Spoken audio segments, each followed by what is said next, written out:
ये डायग्राम यानी ये ग्राफ, अब ये सीटीजी का ग्राफ है, ये सीटीजी ट्रेस है।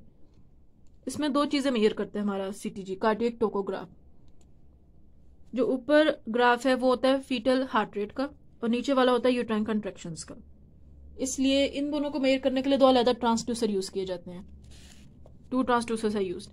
जो फीटल हार्ट रेट को मॉनिटर करता है जो ट्रांसड्यूसर, वो अल्ट्रासाउंड डॉपलर की टेक्निक यूज करता है। जो यूट्राइन कंट्रैक्शंस को मेजर करता है वो प्रेशर सेंसिटिव टोको डायनामोमीटर है। दोनों बेल्ट को लगे होते हैं, वो बेल्ट एक वुमन पहन लेती है। वो लेफ्ट लेटर पोजीशन या सेमी रिकम्बेंट पोजीशन में लेट जाती है ताकि वेना केवल कंप्रेशन ना हो। इस तरह हम उसको रिकॉर्डिंग करते हैं। 20 मिनट के लिए हम ये ट्रेसिंग लेते हैं। कभी कभार रिकॉर्डिंग एक्सटेंड करके 120 मिनट यानी 2 घंटों तक जा सकती है। अब इसमें ये दो चीजें तो हैं जो कि हमारा कार्डियक टोकोग्राफ खुद मॉनिटर कर रहे हैं। इसके अलावा हम मदर को एक बेल दे सकते हैं, एक बटन देते हैं जो कि वो दबाती है जब भी उसे फीटल मूवमेंट्स फील हो। इसके अलावा फीटल मूवमेंट्स अलहदा से भी सीटीजी खुद बता देते हैं, उसके अपने टोको डायनामोमीटर जो हमारी यूट्राइन कंट्रैक्शन बता रहा था उसके जरिए। तो 4 कंपोनेंट्स हमें नजर आ सकते हैं सीटीजी में। 2 कंपोनेंट्स जो मेजर हैं वो ये हैं, foetal heart rate and uterine contractions. ये बी और सी दोनों फीटल मूवमेंट्स ही बता रहे हैं। बी मदर बता रही है और सी हमारा कार्डियक टोकोग्राफ बता रहा है फीटल मूवमेंट्स, दैट्स ऑल। अब एक सीटीजी में एक तो हम यूट्राइन कंट्रैक्शंस देख रहे हैं कि कितनी हो रही है 1 मिनट में। एक हम देख रहे हैं फीटल हार्ट रेट।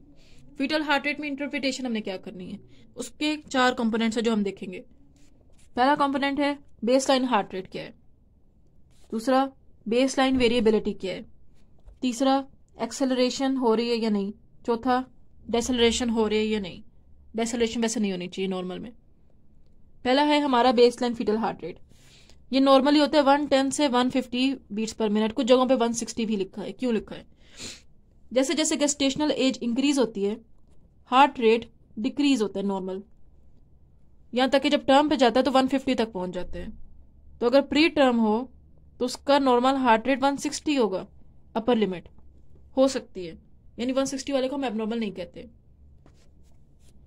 अब ब्रेडिकार्डिया क्या होगा, हमारी लो लिमिट है 110, तो 110 से अगर कम होगा तो ब्रेडिकार्डिया है। अपर लिमिट है हमारी 160, यहाँ पे 160 है, वैसे 150 भी बुक में लिखी हुई है। तो इससे अगर ज्यादा होगा तो टैकीकार्डिया, ब्रेडिकार्डिया और टैकीकार्डिया भी हो गया। इसके अलावा अब हम बात करेंगे बेसलाइन वेरिएबिलिटी की। वेरिएबिलिटी होती है लॉन्ग टर्म फ्लक्चुएशंस को। यहाँ माइनर फ्लक्चुएशंस लिखा है लेकिन बुक में लिखा है कि ये लॉन्ग टर्म फ्लक्चुएशंस होती है between heartbeats. Short term fluctuations भी होती हैं हार्ट बीट में, लेकिन वो सीटीजी मेजर नहीं कर सकता, वो एक कंप्यूटराइज सीटीजी मेजर करता है और उससे हमारा कोई ताल्लुक नहीं। जो लॉन्ग टर्म फ्लक्चुएशंस हमें हार्ट बीट में नजर आती है ना बेसलाइन फीटल हार्ट रेट में, वो होती है हमारी बेसलाइन वेरिएबिलिटी, और वो ज्यादा होनी चाहिए 10 बीट्स पर मिनट से। अगर उससे कम हुई, 10 बीट्स पर मिनट से लेस है बेसलाइन वेरिएबिलिटी, तो फिर पैथोलॉजी है, कोई मसला है। अगला है हमारा एक्सेलरेशन। एक्सेलरेशन है कि हमारा जो बेसलाइन है वो इंक्रीज हो for about 15 beats per minute, इतना इंक्रीज हो कम से कम, इससे ज्यादा भी हो सकता है। और कितने टाइम के लिए? 15 सेकेंड्स के लिए तो कम से कम होना चाहिए, उससे ज्यादा हो सकता है। 15 सेकेंड्स के लिए 15 बीट्स पर मिनट या उससे ज्यादा का इंक्रीज हो तो वो एक्सेलरेशन है। अगला है हमारा डेसेलरेशन।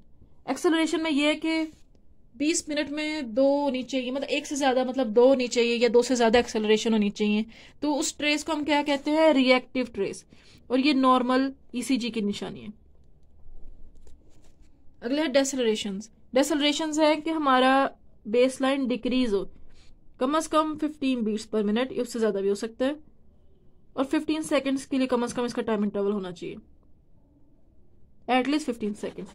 तो इसे डेसेलेशन कहते हैं। डेसेलेशन नॉर्मली नहीं होती, अगर हो तो इसका मतलब कोई मसला है। देयरफॉर नॉर्मल सीटीजी में कौन कौन सी कैरेक्टरिस्टिक्स हैं? एक उसका बेसलाइन फीटल हार्ट रेट होगा 110 से 160, कुछ जगहों पे 150 लिखे बीट्स पर मिनट, इससे कम नहीं होना चाहिए, इससे ज्यादा नहीं होना चाहिए बेसलाइन। और वेरिएबिलिटी यहाँ 5 से 25, मतलब कि more than 10 beats per minute होनी चाहिए। डेसेलेशन एब्सेंट होने चाहिए, और एक्सेलरेशन 2 और मोर होने चाहिए फॉर 20 मिनट्स, इन 20 मिनट्स में। ये है normal CTG. So in case अगर हमारा बेसलाइन फीटल हार्ट रेट ब्रेडिकार्डिक या टैकीकार्डिक हो, वेरिएबिलिटी 10 से कम हो, डेसेलरेशन आ जाए, और एक्सेलरेशन नाउ, तो फिर हमारे लिए आ गया एक एबनॉर्मल सीटीजी। ये वो सीटीजी थी जो कि स्टैंडर्डाइज सीटीजी थी, जो कि इंटरप्रेट ह्यूमन करते हैं। कंप्यूटराइज सीटीजी भी होती है जिसे कंप्यूटर इंटरप्रेट करते हैं, वो हमसे ज़्यादा, वो ह्यूमन इंटरप्रिटेशन से ज़्यादा एडवांस्ड है और वो ज़्यादा अच्छी पेरिनेटल मोर्टेलिटी डिक्रीज कर रही है।